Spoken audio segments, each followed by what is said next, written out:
Velocinerds! Hoje vamos fazer o especial para Stan Lee, como o Eduardo bem falou, o especial que a gente não queria fazer. Falar da morte de Stan Lee.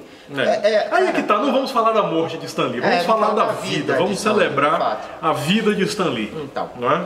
Judeu, não é? Sim, eu vi dados divergentes, 22 de dezembro ou 28 de dezembro de 1922. Né? Nascido realmente já nos Estados Unidos, ele é descendente de judeu, né? Os pais dele que eram imigrantes judeus da Romênia. Sim, né? Jack e Celia Lieber. Então ele nasceu já nos Estados Unidos, ele viveu sua vida realmente em Nova York. A família morava no Bronx, na periferia de Nova York. Era uma casa, um apartamento bem apertadinho com um cômodo apenas, só tinha um quarto. Não um cômodo não, só um quarto. E era onde ele, junto com os pais, viviam. Ele chegou a ter um irmão que nasceu 9 anos depois, que era o Larry Lieber. Então era Stanley Martin Lieber, o nome de batismo dele. Sim. E aí, né, quando ele mudou de nome, isso estava sendo comum nos Estados Unidos, os judeus estarem trocando, né, seu nome. E aí ele fez a redução, ele não queria abandonar, então ele reduziu só para Stan, né, de Stanley Lee. E na verdade, assim, ele usou muito mais o Stan Lee para assinar os trabalhos que em 1939, com 17 anos, foi quando ele começou a escrever uma coisinha ali de quadrinhos, que ele chegou a escrever. O primeiro trabalho assim que ele escreveu foi meio que uma abertura ali, uma participação na revista Capitão América número 3. Capitão América não foi criação dele, Capitão América, né? Uma das poucas coisas, né? Na verdade isso já em 41, quando ele escreveu. Em 39 ele trabalhava já escrevendo profissionalmente, não para quadrinhos, mas em 41 foi quando ele realmente escreveu. E aí ele resolveu assinar Stan Lee, porque o sonho dele de adolescência era escrever uma grande obra literária. Ele queria, o sonho dele era emplacar um clássico da literatura dentro dos Estados Unidos, né? Dentro lá do país onde ele nasceu. Ele queria ser escritor, mas de literatura mais clássica. Então, como o quadrinho não era bem visto, então como era uma coisa mais inferior, e criança e tal, então ele não queria sujar o nome dele, associar o nome dele do Stanley Martin Lieber nos quadrinhos. E aí ele pensou, bom, deixa eu fazer uma adaptação, vou usar a assinatura como Stan Lee, porque aí pelo menos eu mantenho o Stanley Lieber preservado para quando eu for emplacar o meu sucesso. Mal sabia ele que ele estava já emplacando justamente no ramo que ele ia fazer sucesso. Então, ele começou ainda Timely Comics, né, que era o protótipo do que viria a ser a Marvel nos anos 60, porque a Marvel é dos anos 60, mas o Stan Lee já trabalhava desde na Timely Comics dos anos 40. Aí nos anos 50, em algum momento dos anos 50, eles mudaram de nome, foram para Atlas Comics. E aí no final dos anos 50, início dos anos 60, foi que realmente aí a Atlas Comics, que já tinha sido a Timely Comics, passou a se chamar Marvel Comics. Isso depois a gente até faz um vídeo mais elaborado, porque é uma história, na verdade, bastante complexa, essa de mudança de nome de editoras, né? Em função principalmente das suas aquisições. De fato. Falando justamente o período prévio dele da entrada da Timely Comics, ele começou a trabalhar em 1939, então ele tinha 17 anos ainda, e ele escrevia obituários. Ele começou escrevendo obituários, então o primeiro trabalho como escritor, trabalho profissional mesmo, era para escrever obituários para uma agência de notícias americana, e ele também fazia uns comunicados de imprensa para o Centro Nacional de Tuberculose. Então trabalhando também ali, sempre fazendo já escrita profissional, isso com 17 anos. Ele estudava, ele estava terminando os estudos e já trabalhando, porque ele foi precoce na escola, né? Ele foi bem precoce na escola. E aí ele começou a trabalhar, até que veio realmente o trabalho para ele entrar na Timely Comics, ainda em 1969. A convite eu não lembro agora, o parente dele, que era casada com o editor, né? Desse fato eu não sabia. É uma parente dele que namorava, não lembro agora se era casado, namorava com um editor. E aí chamou ele para pegar um cargo bem baixo. Rapaz, ele trocava os vidrinhos de nanquim dos artistas e apagava os esboços a lápis das páginas quando as páginas tinham sido finalizadas. Esse foi o primeiro trabalho de Stan Lee numa editora de quadrinhos. Então é isso, ele pegou um cargo bem sem importância. Pois é, ele trocava frasco de nanquim e apagava esboço de página finalizada. Foi assim que ele começou. Só que aí ele vai tendo uma ascensão dentro da Exatamente. Ele chega a trabalhar na correspondência, ele vai galgando alguns cargos. Isso. Até, assim, adiantando, ele chega a ser o editor, o publisher, né? Não, ó, mas é isso, ele chegou ao publisher, mas veja só, ele começou, ele escreveu justamente uma introdução para o Capitão América número 3. Isso. E aí já com o Jack Kirby, então quer dizer, o início da parceria. Agora veja, Stan Lee tinha 19 anos quando ele começou, quando ele fez a primeira contribuição dele para o Capitão América. Mas há quem diga, pela internet afora aí, que a primeira utilização do escudo como arma de arremesso foi o próprio Stan Lee quem atribuiu. Essa parte de criação, vamos lá, né? Entrar na parte de criação. Aí é bom que a gente fale um pouco dos diferenciais. Mas ó, até para justificar a criação, o Joe Simon com o Jack Kirby, eles chegaram a ter uma discussão com o Fulano Goodman, agora esqueci o primeiro nome, que era o editor-chefe da Timely Comics na época. Eles saíram. Resultado, Stan Lee assumiu o cargo de editor interino com 19 anos. Isso. Com 19 anos. Então, porque assim, uma das grandes diferenças da DC Comics, a DC ela durante muito tempo ficou sob a asa da Warner, né? Já era uma empresa da Warner, só que sem importância pelos aqueles motivos que você falou. O quadrinho sempre foi considerado uma cultura assim de pouca inferior, relevância, né? Isso. Vendia em farmácia para um público voltado mais para um público infantil. E tinha muito, ou era o extremo, né? Ou era infantil ou aquela cultura pulp, né? Aquele quadrinho mais denso, mais sujo, né? Então o que aconteceu? A DC Comics ela cresceu adquirindo outras empresas. Por isso que quando você pega a DC Comics, todos os grandes, então você vai pegar lá, por exemplo, o Batman foi criado pelo Bob Kane e o Bill Finger. O Superman pelo Jerry Siegel e o Joe Shuster. A Mulher Maravilha pelo Charles Moulton. Isso. E por aí vai. Então toda a propriedade, todo herói da DC que você pega, ele foi criado por uma empresa diferente. Por alguém, porque foi incorporado pela DC. Porque foi incorporado pela DC, que era de outras empresas, que à medida que ela foi comprando, foi formando esse conglomerado. O Stan, não. Ele, como uma empresa pequena que a Timely Comics era na época, ele começou a criar tudo. E aí...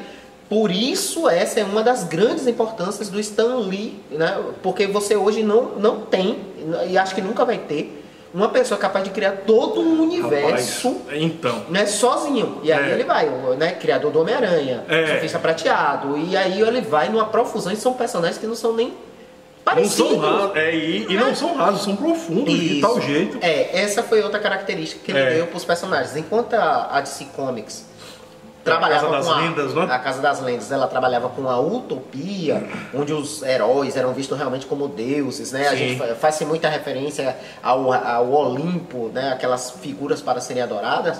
O Stan, ele foi numa pegada completamente diferente, e ele fez os heróis da Marvel, né? Eu vou botar bem aspas nisso, que eram pessoas realmente comuns, com crises existenciais, que tinham problemas. Com defeitos, né? Com falhas. E essa foi o que cativou o leitor, porque você se identificava. E isso foi porque ele foi seguir o conselho da esposa. Isso. Que a esposa falou, olha, você não tem nada a perder, então crie do jeito que você quer. E realmente foi uma bola dentro fantástica. Tanto, só uma característica que vocês vão notar, os grandes heróis da DC Comics, por exemplo, todos eles moram em cidades fictícias. Superman em Metrópolis, o Batman em Gotham. Verdade que essas tem paralelos com cidades realmente reais que existem, mas são cidades fictícias. Então você tem ali Central City, você tem, enfim, várias outras cidades. O Stan Lee, ele não. Ele amarrava fez questão na realidade. de amarrar as pessoas. Então, qual era a grande questão? Acho que o cara andava por Nova York e já andava olhando pra cima pra ver se de repente não viu um Homem-Aranha. Balançando por umas teias ali, porque ele sempre se utilizava da realidade para manter aqueles contos próximos do leitor. E aí, essa foi uma grande sacada, porque embora hoje pareça algo óbvio, isso. Na época era algo inédito. Né? Então, então vamos lá, pegando a cronologia, então 41 ele assume dessa forma, chega a ficar como editor interino, em 42 ele é convocado, serviço militar. E aí ele trabalhava numa corporação dentro do exército que ele criava, né, ele montava e consertava telégrafos, equipamentos de comunicação como um todo. Então ele ficou realmente nos Estados Unidos, ele não foi para a guerra, mas ele trabalhou durante a guerra. Em 45 ele sai e volta para a Timely Comics. A Timely Comics estava lá esperando por ele e ele, já como escritor, ainda estava escrevendo apenas romance, faroeste, ficção, títulos que já tinham ali dentro. Até que em 1960 ele passou a comandar realmente o que já era, não é? A divisão de quadrinhos para brigar especificamente com a DC Comics, porque a DC estava num auge de mercado muito grande. Ela já vinha dominando o mercado. Isso. É tanto que durante muito tempo, isso foi até bom para Timely, né? E posteriormente para Marvel. Eles vieram realmente comendo pelas beiradas, porque a DC ela ignorava a concorrência de tão grande que ela era. Exatamente. E o Stan Lee, ele tem uma contribuição para esse universo, porque, por incrível que pareça, isso tá no livro até o Pancadaria, que saiu recentemente aí. Se você entrasse no setor de criação da DC Comics e você entrasse, sei lá, no setor executivo de uma grande empresa, você não veria diferença, porque os quadrinistas, eles tinham horário de trabalho, trabalhavam de terno, gravata, andavam de chapéu, era um negócio completamente assim, né, bem atípico. E o Stan Lee quebrou com isso. Entendi. Botou a galera para trabalhar assim de forma mais espontânea, você vinha como você quisesse, ele não exigia que os seus formalidades, artistas viessem vestidos como se fossem executivos para o trabalho. Então já foi outra contribuição que ele deu aí para o mercado, né, dos quadrinhos. Quebrou com esse formalismo que existia entre as editoras. Pois é. E aí, bom, foi 1960 foi quando ele assumiu a parte, né, esse departamento, a divisão de quadrinhos. E aí foi quando a mulher dele deu a bendita sugestão: olha, ouse. Você vai criar, você está entrando aí, você não tem nada a perder. Você está assumindo uma nova posição agora que, se não der certo, você vai ser despedido de qualquer jeito. Então, ouse. E aí foi quando ele teve a grande ideia, a genial ideia de realmente, como o Eduardo falou, né, de incorporar falhas nos personagens, tornando eles mais humanos.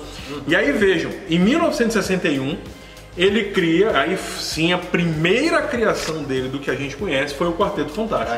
Foi a primeira, que numa reação, a Liga da Justiça. Desesperado e numa reação à Liga da Justiça. Não, e detalhe, diz a lenda que ele tava, o Martin Goodman, que era o editor, o chefe da Marvel, tava jogando golfe com o Jack Leibowitz. O Jack Leibowitz, que era o editor-chefe da DC Comics. E ele estava se gabando, o editor da DC estava se gabando justamente pelo sucesso da Liga da Justiça. Aí o Goodman chega e fala: rapaz, precisamos criar um supergrupo. Precisa criar. E aí o Stan Lee se junta, aí agora sim, para fazer uma criação mesmo, ele se junta com o Jack Kirby e cria em 61, aí sim, a primeira criação mesmo da Marvel pelo Stan Lee, o Quarteto Fantástico. E aí a grande sacada dele, porque enquanto a DC Comics pegou seus heróis mais proeminentes, juntou todos e formou a Liga da Justiça, né? O Stan Lee, que a Marvel viria fazer isso com Vingadores também. Sim. Mas de início o Stan Lee ele foi ele poderia ter simplesmente copiado. E ele vai com uma pegada completamente diferente. Pega ali uma família, né, e cria um grupo familiar. Não, uma coisa assim. O que é legal é que justamente isso ficou reconhecido no meio ao ponto de que a alcunha, né, o apelido do Quarteto Fantástico é justamente, abre aspas, a família fundamental da Marvel. Porque de fato virou uma pedra, né? Isso, é uma pedra angular. Angular, né? Onde foi construído o império, digamos assim. E aí a porteira abriu, né? Sim. Porque aí, vamos lá, em 61 ainda, aí começou a vir, aí vamos lá, as parcerias. Né, quando o boom criativo, porque coisa de 4 ou 5, quase acho que 4 anos, praticamente Stan Lee criou tudo. Então, numa coisa de 4 anos, um boom criativo, ele criou tudo que a gente conhece hoje praticamente. Porque aí veio, parceria com o Jack Kirby. Ele criou o Hulk, já tinha criado, né, a do próprio quarteto, aí criou Hulk, Thor, Homem de Ferro e X-Men. Sendo que o Thor, o irmão dele também ajudou a criar. O Larry Lieber também teve ali participação na criação. Aí com Bill Everett ele criou o Demolidor. Foi criou o Doutor Estranho e criou talvez o que...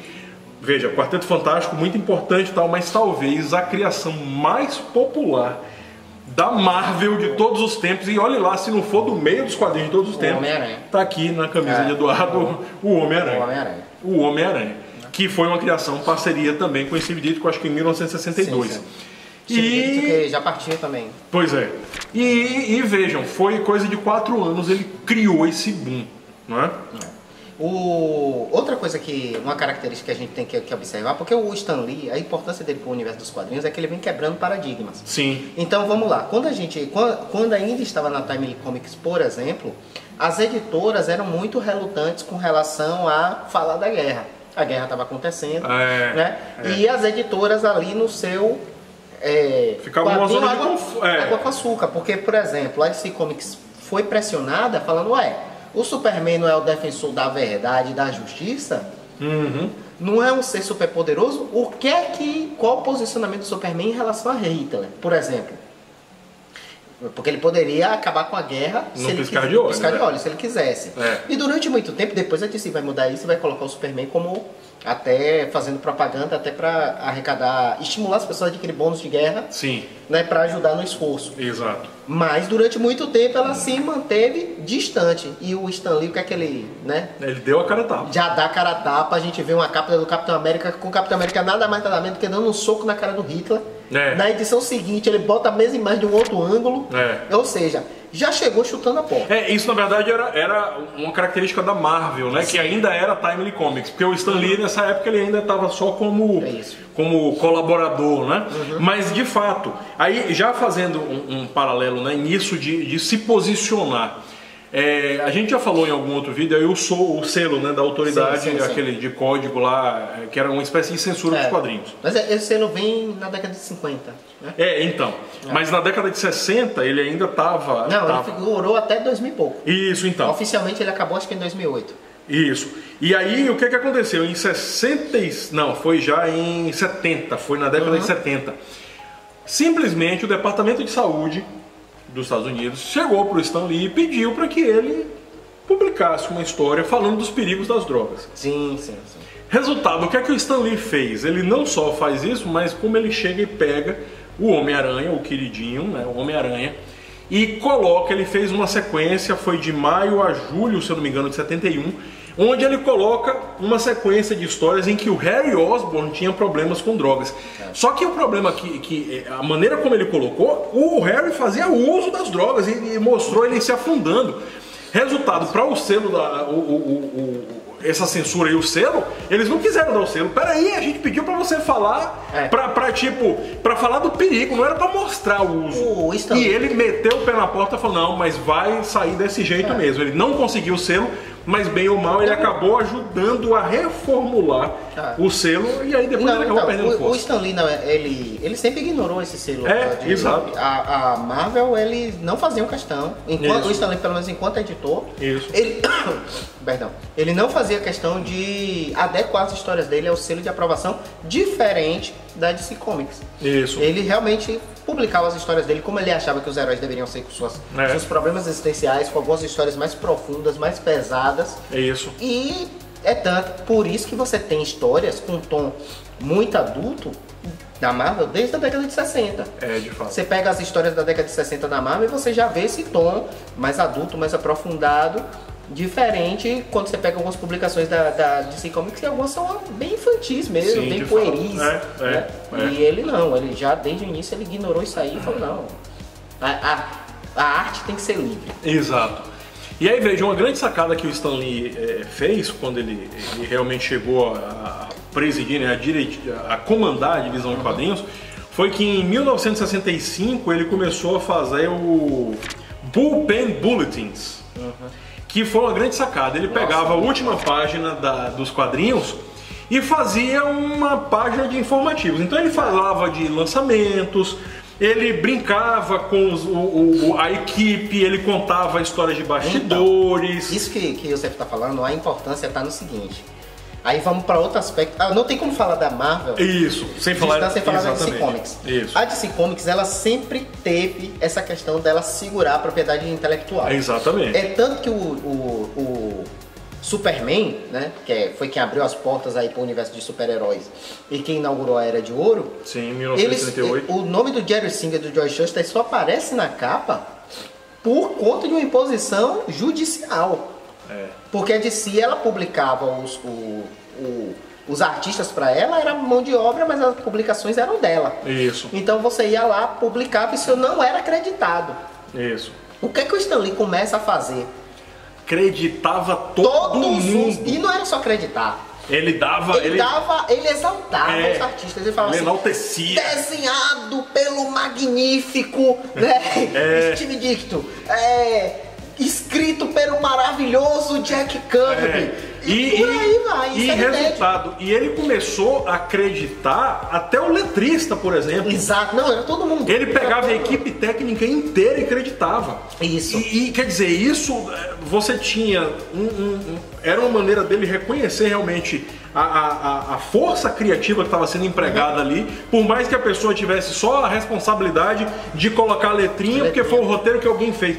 Mas mesmo assim ele enaltecia o trabalho dessa pessoa. E com isso ele começou a causar uma revolução no mercado, porque, primeiro, da parte dos artistas, os artistas se sentiram prestigiados. Lógico. Estavam recebendo pelo menos a citação por suas criações, que já era uma coisa. E do lado do público, isso despertou uma consciência. As pessoas, essa história aqui alguém fez. Quem fez? Então os caras começaram a observar coisas que hoje, como eu disse, hoje é comum, mas você vê que determinada história você tinha gostado porque foi escrito por um determinado autor e que você na verdade se identificava com aquele autor. Aí você começou a conseguir amarrar, olha, eu gosto dessa linha que esse cara faz, então tudo que ele faz, outra coisa, eu vou atrás. Isso. Exatamente, olha a sacada que ele teve enquanto editor, né? Porque isso é uma sacada de editor mesmo. Não, ele foi elogiado, considerado um dos melhores editores do mundo, não é por ninguém menos do que o próprio Alan Moore.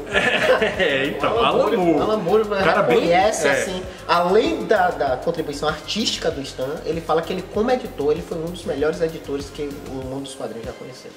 Então. Imagina. Aí, veja, então, e aí dentro desse Bullpen Bulletins tinha o Stan's Soapbox, que ali ele respondia cartas. E aí ele aproximava o público da equipe.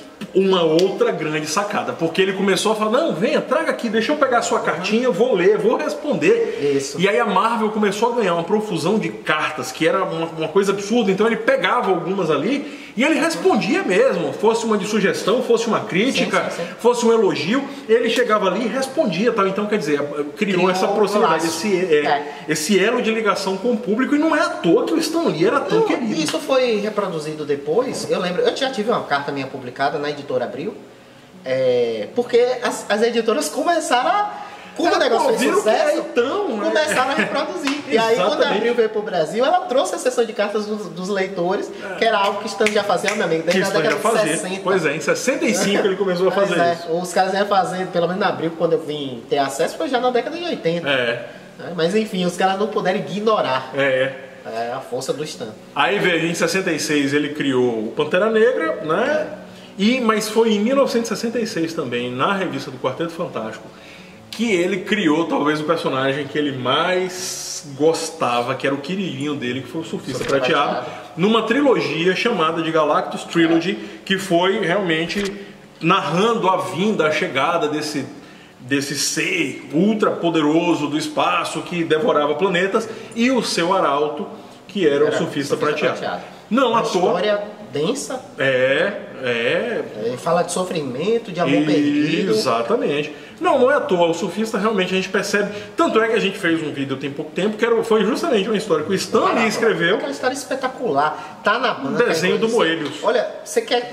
Mesmo que você não seja muito fã de quadrinho, compre, aproveite que tá na banca. Gente, porque a edição é maravilhosa. Então, Surfista Prateado, Parábola, escrita pelo próprio Stan Lee, desenhada por Moebius. 2 gênios num quadrinho, num HQ. E em 72 foi quando ele foi realmente chegou ao cargo de publisher, né? Então aí ele era aí ele, daí pra frente, aí em 1990 foi quando ele de fato deixou todas as atividades e as funções, e ele passou a ser apenas o presidente emérito, né? Ganhando um salário fixo de $1 milhão por ano, era o que ele ganhava para ser presidente emérito e ser o rosto, o relações públicas da Marvel. Né? Papel que ele fazia muito bem, dessa passagem. Aí ele chegou a criar uma outra empresa, né, que foi a Paul Entertainment, que aí a autobiografia dele ele chegou a publicar por essa mesma.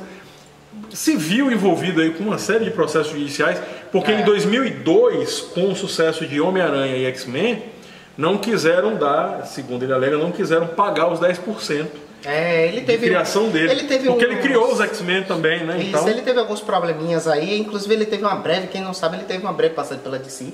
Sim, na verdade foi um convite, né? Foi o Imagine If. Foi justamente uma forma que ele tinha de pressionar, ele se aproximou da DC com uma forma de pressionar a Marvel, a melhorar o contrato dele, né? Enfim, a observar certas coisas que ele já estava tendo dificuldades com a empresa. Mas ele chegou a reformular, ele tem uma versão reformulada do Super... Ele reformulou a Trindade inteira.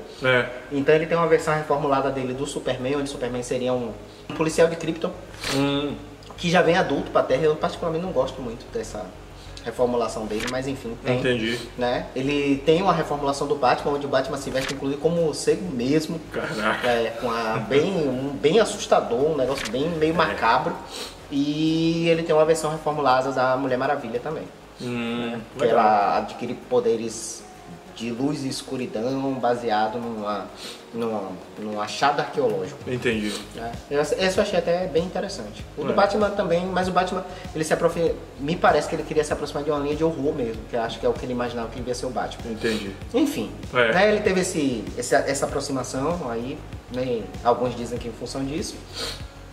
E ao longo da vida ele teve também outros problemas, entre eles a briga com o Jack Kirby, né? Sim. Que foi uma das coisas que mais foram sentidas no mundo dos quadrinhos, afinal juntos os caras contribuíram muito para o universo. E o Jack Kirby teve sim uma passagem mais sólida pela DC Comics. Ele passou muito tempo. Tanto que lá ele criou o Quarto Mundo, para quem não sabe, Darkseid, Senhor Milagre, Barda, por aí vai, Novos Deuses, tudo criação do Jack Kirby enquanto ele estava na DC. Ele estava na DC.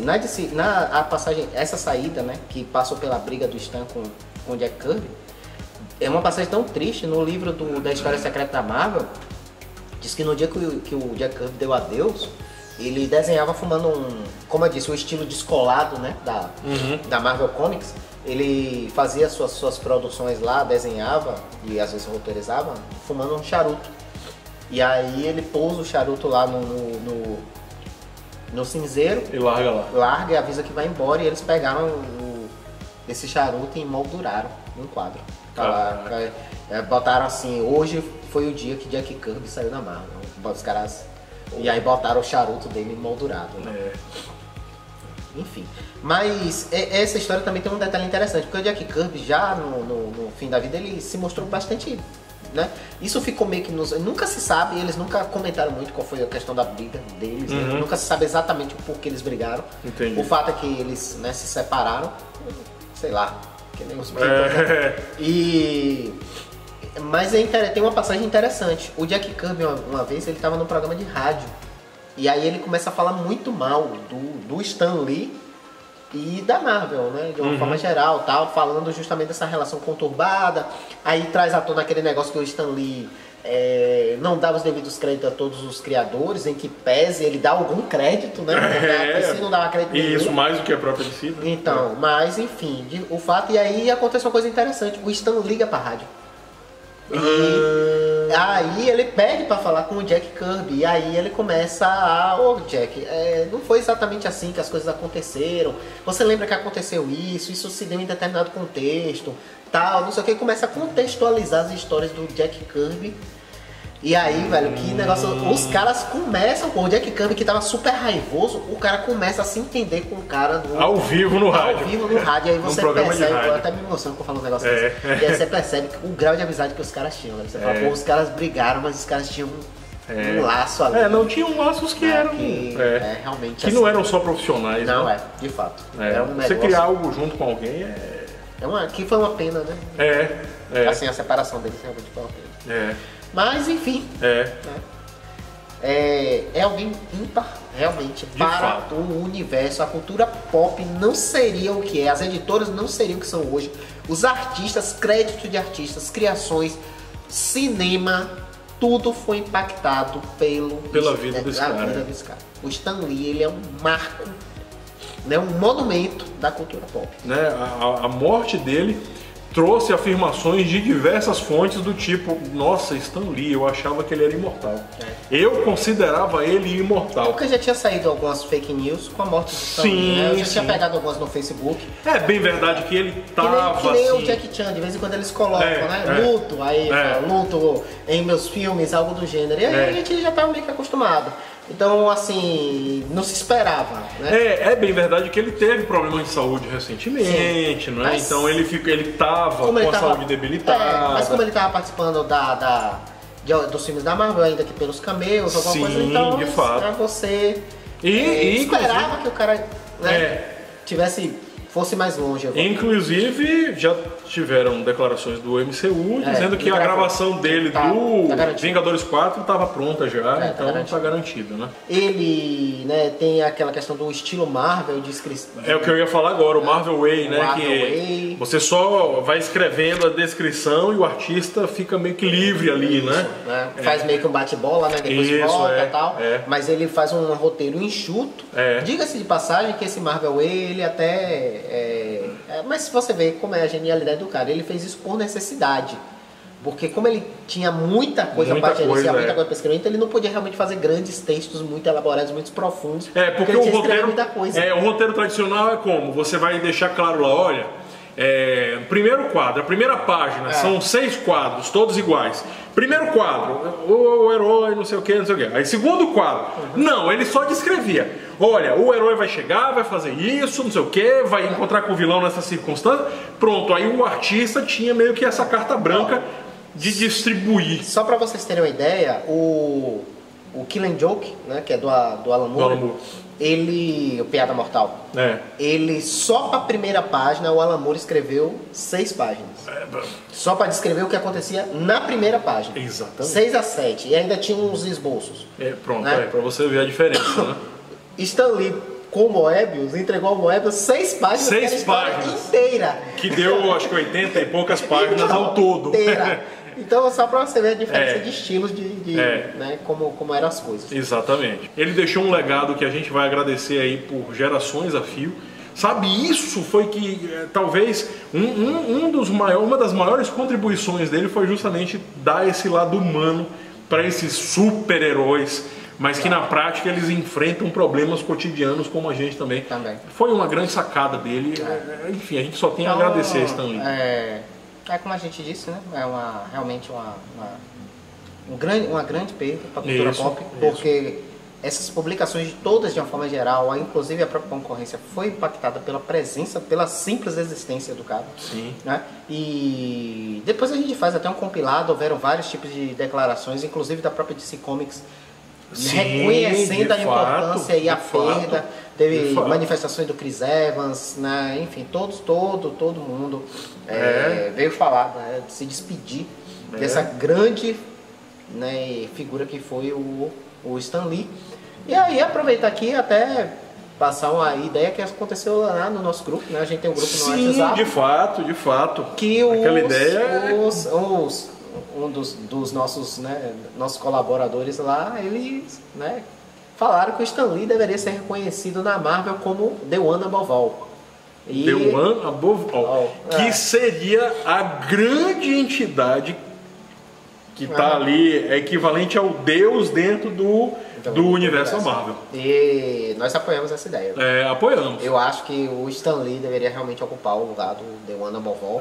Então aí fica até inclusive nossa sugestão que a Marvel reconheça o Stan Lee e que coloque aí como o único acima de todos. Isso, o One Above All, realmente, se aparecer nos quadrinhos, que seja ele. Né? Que seja ele.